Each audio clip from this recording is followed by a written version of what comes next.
박혜성의 쌩쌩송 역사인 가요.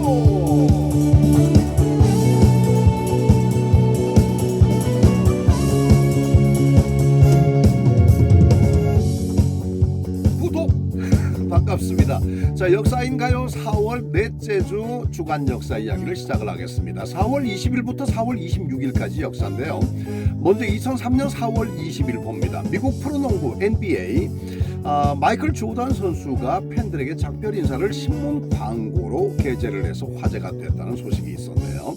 1999년 4월 20일 충무공 이순신 장군의 묘소에 식칼과 쇠말뚝이 발견이 됩니다. 4월 20일. 아니, 이순신 장군의 탄신일이 4월 28일이잖아요. 그럼 여들에 앞서서 식칼과 쇠말뚝이 발견된다. 요거 고약한데 정신 똑바로 차려야 될 것 같습니다. 그렇죠? 네. 자, 1983년 4월 22일 아주 유쾌한 다툼이 있었는데요. 물론 당사자들은 유쾌하지 않을 겁니다. 그런데 저희 입장에서는 굉장히 유쾌한 다툼이에요. 사연인즉 첫 번째 토막 이야기 짧게 전합니다. 아기 공룡 둘리가 탄생한 날입니다. 4월 22일. 만화 둘리를 얘기하는 겁니다. 아기 공룡 둘리. 먼저 부천시를 제가 좀 얘기를 할게요. 부천시 하면 여러분들 기억나는 거 있죠. 벌써 뭐 국제적으로 그 만화 산업 도시로서 그 위상이 상당히 그 많은 높은 위치를 지금 차지하고 있거든요. 그러니까 그만큼 많은 공을 들였다는 얘기고, 결국 부천시는 한국 만화 산업의 메카를 꿈꾸는 그런 도시다. 그렇게 말씀을 드려도 되겠습니다. 2003년도입니다. 2003년도에 아기 공룡 둘리에게, 그 만화 속의 캐릭터, 그 주인공 둘리에게 명예 주민등록증을 발급을 합니다. 부천시에서 830-422-1185-600. 네, 번호 수가 하나가 좀 많으네요. 아무튼 이렇게 해서 주민등록 번호까지 만들어서 부여를 하게 됩니다. 철저한 생명체, 철저한 사람으로 이렇게 바라본 거죠. 그렇게 해서 이제 부천시가 우리나라에도 이만한 캐릭터가 있습니다 하면서 우리 만화 산업의 발전된 모습을 전 세계적으로 국제적으로 알렸단 말이에요. 그리고 이 출생지를 그럼 어떻게 정했나 하면은 한국만화영상진흥원이 부천시 원미구 상동에 있습니다. 그래서 그곳을 갖다가 둘리의 출생지로 정한 겁니다. 그러니까 말하면 이를테면 그 한국만화영상진흥원이 본적지가 된다, 이런 이야기가 되겠죠. 이렇게 해가지고 둘리에 대한 그 굉장히 많은 홍보를 국제적으로 대내외적으로 많이 하게 됩니다. 그리고 굉장한 자부심을 또 온 국민이 또 가지게 됐었죠. 그런데 후발주자로 도봉구가 나서는 겁니다. 이 도봉구가 2011년, 그러니까 약 8년 후가 되겠네요. 약 8년 후 2월 2일자로 명예가족관계 등록부를 발급을 합니다. 명예가족관계 등록부. 이건 뭔가 하면, 만화가 김수정 선생이 이걸 그렸잖아요. 김수정 선생이 1983년도에 아기 공룡 둘리를 연재할 때, 그때 당시에 살던 곳이 바로 쌍문동 2-2라는 그 주소의 단독 주택이었습니다. 그러니까 여기서 살 때 둘리뿐만 아니라 희동이나 영이나 철수가 거기서 다 탄생이 된 거예요. 그리고 이들이 다 함께 놀던 장소가, 만화를 보면 만화 속에 나오는 것이, 그 배경이 바로 쌍문동, 도봉구 쌍문동이고 우이천이라는 것을 발견을 할 수가 있습니다. 그래서 역시 둘리의 출생지는 쌍문동 2-2번지다 하고 이렇게 이야기를 들고 나온 거예요. 그러니까 이제 앞서서 말씀드렸던 부천시에서는 우리가 8년 전에 이미 족보를 만들어서 등장을 시켰는데 왜 뒤늦게 나타나서 그러느냐. 둘리는 우리 사람이다. 그러니까 이제 도봉구에서는 아니다, 이렇게 생리학적으로 쌍문동이다. 이렇게 이제 도봉구와 그 부천시가 다툼이 이제 벌어진 거죠. 이 다툼은요, 실제로 어떻게 결판이 났는지는 잘 모르겠습니다만, 그 결론은 잘 모르겠습니다만은, 중요한 것은 이런 잦은 다툼이 있어주는 것, 참 좋은 현상이라고 생각을 합니다. 이 얘기는 곧 대중문화의 르네상스가 도래하고 있다, 저는 그렇게 판단을 할 수가 있다는 겁니다. 그래서 저는 제 개인적인 입장을 감히 피력을 하자면 이런 잦은 다툼은 무지하게 많이 전국에서 들불처럼 막 일어났으면 좋겠다. 이런 얘기를 드리는 겁니다. 관계자 여러분 죄송합니다. 피곤하게 했는 것 같으네요. 네. 자, 그리고 1919년입니다. 4월 23일. 이날은 한성 임시정부가 수립한 날입니다. 국내에 있는 독립운동가들이 주축이 돼서 한성 임시정부를 수립을 했습니다. 그리고 이승만을 집정관 총재로 뽑았죠. 집정관 총재라 하면 당시에 그곳의 수반을 얘기하는 겁니다. 이승만이 그때 워싱턴에 있었는데 이 소식을 듣고요. 이승만은 곧바로 집정관 총재 사무실을 열고 프레지던트 이승만이라는 호칭을 대내외적으로 사용을 하게 됩니다. 이것은요, 우리나라가 독립국가임을 만천하에 반포를 하고 알리는 바로 어떤 그 일종의 퍼포먼스라고 생각을 해도 될 것 같습니다. 후세 사학자들이 지금 판단을 하건대 그 개인적인 욕심이 아니었던가, 정치적인 야욕이 아니었던가, 뭐 이렇게 생각을 하는 분도 더러더러 계시고 그렇습니다만은 저 개인적으로는 아닙니다. 프레지던트 이승만이라고 내세웠던 것은 우리나라가 정말로 독립국가임을 만천하에 알리기 위해서였다는 좋은 뜻으로 저는 해석을 합니다. 이건 제 해석이 그렇다는 이야기입니다. 1564년 4월 26일 이날은요.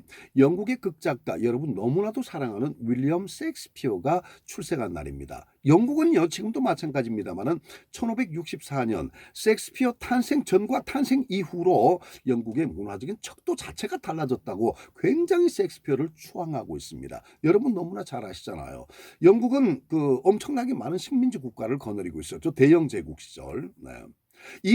인도가 영국의 식민지였거든요. 인도와도 셰익스피어를 맞바꾸지 않겠다고 그렇게 이야기할 정도로 셰익스피어를 아꼈고 존경하고 숭상을 했었습니다. 그때 당시에 그런 이야기가 나올 정도였었으니까 정말로 영국은 이 대문호 한 사람을 바라보는 그런 그 시선이 정말로 존경심을 가지고 추앙을 하지 않았나 그런 생각이 드네요. 그런 문화가 참 부럽네요. 자, 하나만 더 말씀을 드리면은요. 지금 이 프로그램이 정말로 도움이 많이 된다 그래가지고 이 박해상의 싱생송 역사인 가요를 보는 사람이 계속해서 늘어나고 있습니다. 계속해서 늘어나고 있고 또 구독자가 아니라 하더라도 참 많은 매체를 통해서 많이 보고 계시는데 가끔 그런 전화를 받아요. 도움이 참 많이 된다. 그래서 혹시나 학생들이 지금 보고 있다면 좀 말씀드리는데 저희들 시험에서 늘 나왔던 게 셰익스피어의 4대 비극에 관한 이야기입니다. 셰익스피어 작품 가운데 4대 비극 아닌 것이 어떤 것이냐 하는 데서 꼭 틀리는 친구들은 로미오와 줄리엣을 찍었다가 다 틀려요. 정확히 말씀드립니다. 누가 규정한지는 모르지만 어쨌거나 그렇게 교과서상에 규정이 되어 있습니다. 셰익스피어의 4대 비극은요. 햄릿, 오델로, 맥베드, 그 다음에 리어왕. 이렇게 4개입니다. 로미오와 줄리엣은 4대 비극에 포함이 되지 않는다는 사실. 네. 요 시험에 무지하게 자주 나오는 거. 내가 한 문제 맞춰드린 거예요. 네. 자, 이제 두 번째 토막 이야기를 전하는 시간인데 역시 짧고 간단하게 전해드리도록 하겠습니다. 1984년 4월 30일 그리고 2009년 4월 18일 이 두 날짜는요. 하나의 프로그램으로 엉켜있는 날짜입니다. 1984년 4월 30일 시작을 해서 2009년 4월 18일 종영을 한 그 프로그램이 어떤 프로그램일까요? 자, 날짜를 잡아보니까 26년이 나와요. 26년 동안 국민들에게 정말로 기쁨을 안겨주던 그리고 정말 경무에 시달리시다가 한 주간 내내 이 프로그램을 한 시간을 바라보면서 온 국민 가족들이 둘러앉아서 웃음을 터뜨리면서 서먹서먹했던 가족들이 웃음 하나로 정말로 하나가 될 수 있었던 바로 그 프로그램 우리 국민 정서를 대변하는 재밌는 게임쇼 프로그램 바로 가족 오락관 이야기입니다. 이 가족 오락관이 말이죠. 26년 동안의 대장정을 펼쳐왔는데 여자 MC가 21명 이건 방송을 통해서 워낙 많이 소개가 됐었죠. 프로듀서가 31명이었습니다. 그리고 주부 방청객이 무려 11만 명이었습니다. 1237회 대장정을 마쳤죠. 허참 씨는 프로그램을 마무리할 때 가족오락관 최종 점수 몇 대 몇 그러면은 숫자판이 퓨잉 돌아가면서 딱 멈춰주고 남성팀 혹은 여성팀의 승리 외치면서 푸샥 하면서 에어샷을 쏘죠. 그리고 꽃다리가 샥 탁 떨어지면서 인사 나누는 장면을 무음으로 처리하면서 프로그램은 마무리가 됐었습니다. 기억나실 거예요. 지금 제가 드리는 이 말씀만 들어도. 그런데 그렇다면 과연 마지막 회 1237회에는 어떻게 했을까? 역시 몇 대 몇 이렇게 끝이 났을까요? 아닙니다. 한번 상기를 해보시길 바라겠습니다. 마지막 1237회에서 종방이죠. 클로징 멘트는 냈습니다. 여러분, 지난 26년간 외쳐온 몇 대 몇은 여기까지입니다. 이거였습니다. 이게 클로징 멘트였었습니다. 그 말이 떨어지는 순간에 출연진부터 시작을 해서 객석에 있는 방청객 아주머님들, 스태프들 전부 다 눈물이 뒤범벅이 된 거예요. 부둥켜 안고 지난날 고생했던 힘들었던 순간을 떠올리면서 수고했어 위로하고 격려하고, 그런 분위기가 스튜디오 내에 한참 동안 계속 그런 분위기가 이어졌습니다. 방송이 나갔죠. 방송이 나갈 때는 역시 그 멘트까지만 나가고 그 뒷 분위기는 이어지지 않았습니다만 실제로 현장에서는 계속해서 그 시간이 꽤 오래 진행이 됐었습니다. 저도 역시 마찬가지로 지난 16년 동안 가족오락관 레크레이션을 열심히 진행을 해줘서 프로그램의 품격을 높일 수 있었다. 이런 뜻으로 감사패를 전달을 현장에서 받기도 했었습니다. 기억이 생생하네요. 16년. 제 젊음과 청춘이 녹아 있었던 거죠. 26년 허참의 청춘과 인생과 열정이 녹아 있었던 프로그램이었죠. 그 26년을 마무리하면서 여러분, 가족오락관 몇 대 몇은 여기까지입니다. 그 마음은 여러분 어땠을 것 같아요? 어땠을까요? 허참 씨는 울지 않았다고 기자들과 인터뷰할 때는 얘기를 합니다. 그러나 내가 봤을 때는 아마도 보이지 않는 한켠에서 정말 뜨거운 눈물을 쏟아내지 않았을까 하는 생각을 해봅니다. 자, 이 가족오락관이 그러면 왜 대국민 프로그램으로서 그렇게 26년이란 장구한 세월을 장수할 수 있었던 걸까요? 여기에는요, 허참이란 사람을 알면 곧바로 정답이 다 나옵니다. 제대 후에 상경을 하지요. 무작정 상경입니다. 취직을 하려고. 다른 뜻은 없습니다. DJ 구함이라는 그 전단지를 보고 그 집을 찾아서 쑥 들어갑니다. 어서 오세요 하고 자리를 내줘요. 앉았다. 그랬더니 엽찬을 갖다 준다.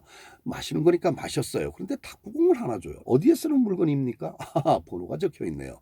앞에서 회원권 추첨이 열리고 있었던 겁니다. 마침 그 번호가 당첨이 됐습니다. 자, 당첨자 어서 나와주세요. 진행자의 말에 따라서 허참 씨가 정말 어떻게 뭘 챙길 겨를도 없이 그냥 무대로 나갑니다.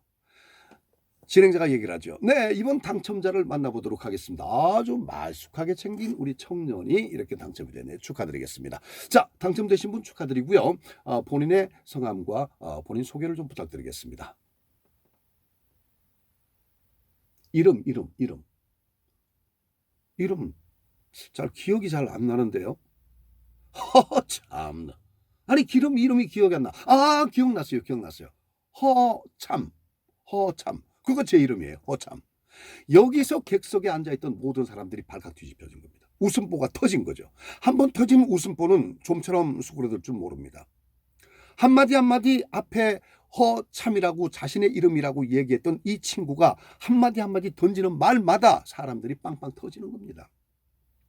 갑자기 홀 내의 분위기가 바뀌어지니까 출연자 대기실에서 가수들 뛰쳐나와, 또 사장실에서 사장과 임원들이 뛰쳐나와. 어허, 물건이네. 좀 만나봐야 되겠는데. 우리 집에서 일 좀 해주지. 그럴 생각 없어? 내 바로 채용을 하마. 이렇게 돼서 시작한 게 바로 그 DJ 생활입니다. DJ로 시작을 했었고 그 사람과 만나서 여러 가지 이야기를 나누게 됩니다. 입소문이 퍼지기 시작한 거죠. 바로 그곳은 쇠부르입니다. 무교동의 쇠부르. 그리고 그 사람 됨을, 이 무대에 서 있는 허참이라고, 자칭 허참이라고 얘기하는 이 사람의 사람됨을 알아본 이 사람, 그렇게 해서 캐스팅을 한 이 사람은 당대 최고의 디스크자키 이종환 선생이었습니다. 쇠부르의 대표였었죠. 자, 이런 과정을 거쳐서 입소문으로 전국적으로 알려지게 되면서 방송을 시작을 하게 됐고 급기야는 가족오락관의 MC로 등판을 하게 됐고요. 26년간을 국민 여러분과 버텨온 사람, 그 사람이 바로 허참입니다. 자, 그러면 이 가족오락관이 어떻게 성공을 하게 됐을까? 성공의 비결, 그 요인을 허참 씨의 말을 그대로 따서 제가 전달을 해드리겠습니다. 지금부터 제가 전하는 이 이야기는요. 신동아와의 대담이 있었습니다. 그 장수 비결을 묻는 질문에 허참 씨는 이렇게 대답을 하죠. A급 출연자들의 경쟁력이 무엇보다도 중요했죠. 그 다음에 또 한 가지는 이 변화를 주는 게임이 참 중요합니다. 게임의 변화를 늘 줬거든요. 그 다음에 또 한 가지는 이건 참 절대적인 건데 31명의 프로듀서가 거의 가족오락관을 통해서 조연출해서 연출로, 그러니까 AD에서 PD로 전환을 해갔거나 아니면은 새로 막 시작된 연출자의 신임 연출자, 새로 막 시작된 신인 연출자들이 대부분이었다. 이들은 새롭게 프로그램을 맡았기 때문에 이 프로그램에 대한 열정과 정열이 정말로 대단했었다. 그러다 보니까 자연스럽게 이 프로그램의 퀄리티는 높아질 수밖에 없었던 것 아닌가. 이런 것들이 그 성공의 요인이었다. 그리고 가장 중요한 것 한 가지. 이 한 가지는 바로 주부 방청객이었다. 주부 방청객이 여러분 그 종방할 때까지 11만 명이 왔다 갔었습니다. 근데 참 묘한 것이 이 주부 방청객이 모두 자발적으로 왔습니다.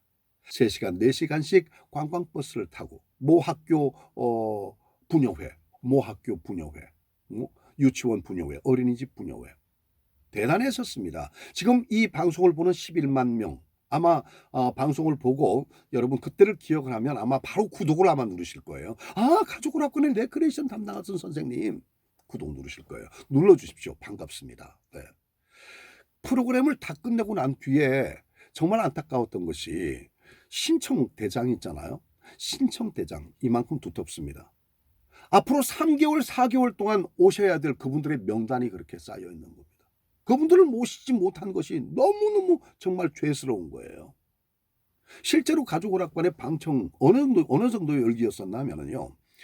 각급 학교마다 거의 다 신청을 하잖아요.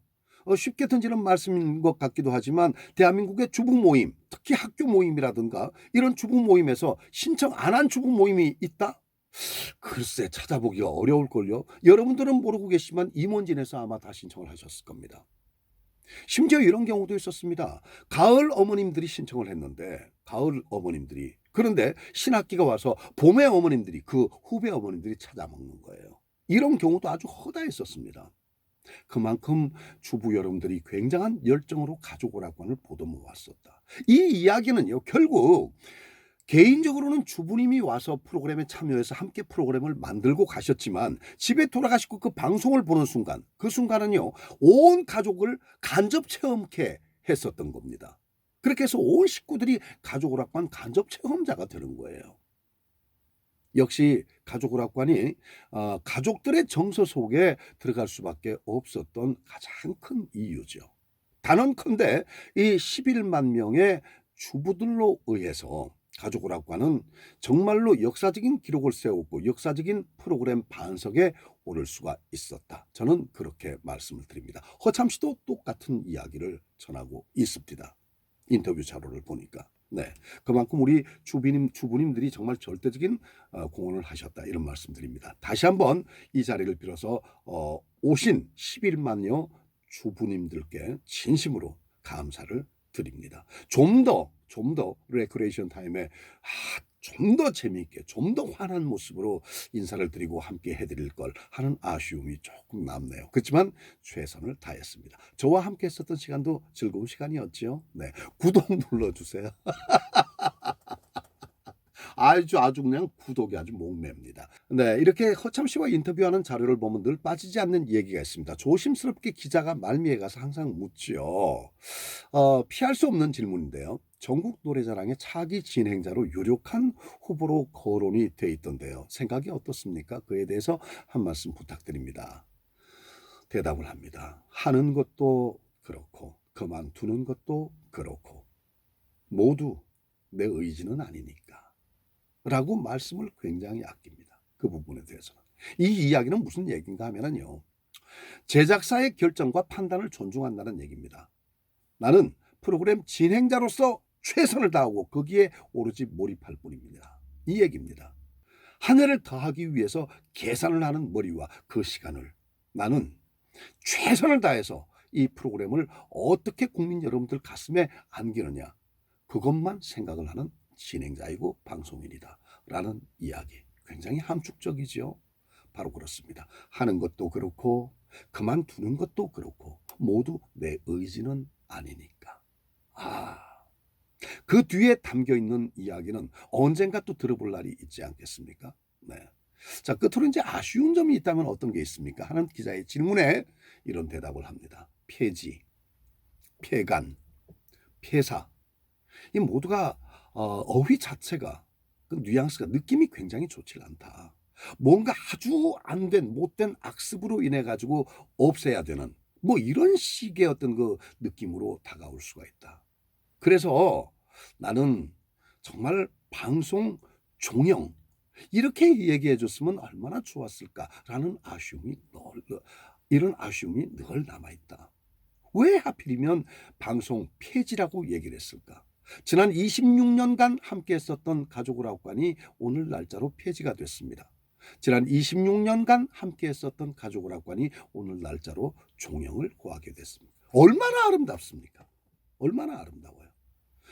여러분, 그래서 허참씨는 얘기합니다. 이후에라도 가족오락관을 얘기할 때 아름답게 종영이 되었다고 꼭 그렇게 표현을 해달라고 얘기를 하면서 신동아 2009년 6월호에서 인터뷰를 마무리합니다. 2009년 6월, 얼마 안 된 시점이었네요. 그 쓰라린 가슴, 그 아픈 가슴, 그 아쉬운 가슴을 이렇게 토로를 하셨네요. 네, 이거는요 실제로 허참 씨와 저와의 대화 중에 나온 이야기였습니다. 허참 씨는 저에게 이런 이야기를 했습니다. 나는 이렇게 끝나는 걸 원치 않았다. 나에게 어느 만큼의 상황적인 어떤 그 여유가 있었다면 국민 여러분 앞에, 국민 여러분, 26년을 여러분과 함께 해왔습니다. 이제 이 허참이 잠시 쉬도록 하겠습니다. 저의 쉼을 허락해 주시겠습니까? 하고 국민 여러분께 미리 의견을 구하고 싶다는 얘기예요. 그 말씀을 저에게 하셨어요. 저는 그 말씀이 지금도 가슴에 남아 있습니다. 얼마나 아픈 가슴으로 말씀을 하셨을까요? 그렇게 되질 못했습니다. 참 정말 아쉽습니다. 하지만 뭐 세상이 다 뜻대로 마음대로 되는 건 아니지 않습니까? 이렇게 우리는 대국민 프로그램 전설의 가족 오락관을 떠나보냈습니다. 그러나 허참은요 지금도 변함없이, 조금도 변함없이 여러분 곁에 있습니다. 여러분 인생은 잘 살았다?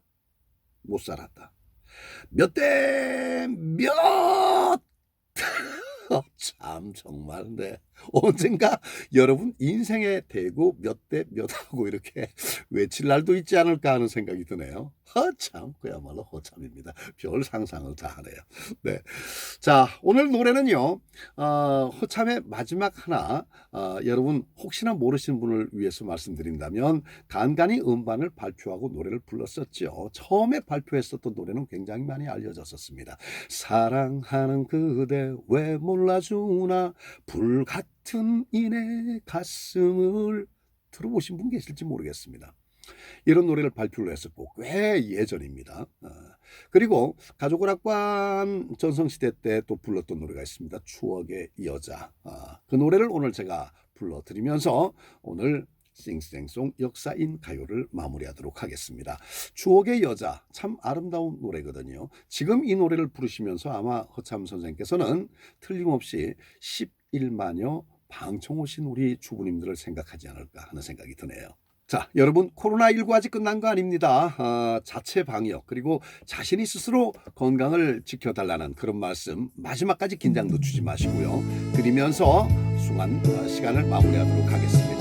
자, 여러분 지금 바로 구독 설정해 주시기 바랍니다. 여러분들의 구독이 굉장히 큰 힘이 됩니다. 다음 주를 기대해 주십시오. 고맙습니다. 구독!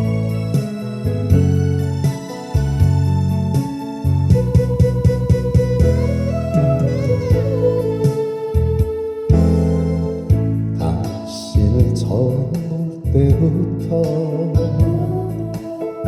사랑의 느낌을 알았네. 웃고 있는 그 모습에 매력이 넘쳐 흘렀지. 오늘 밤은 내게 있어 영원히 잊지 못할 추억이 만들어진 꿈 같은 우리의 시간. 이 밤이 지나가고 너와 내가 남남이 된다고 해도 그대를 사랑했던 추억은 내게 남으리.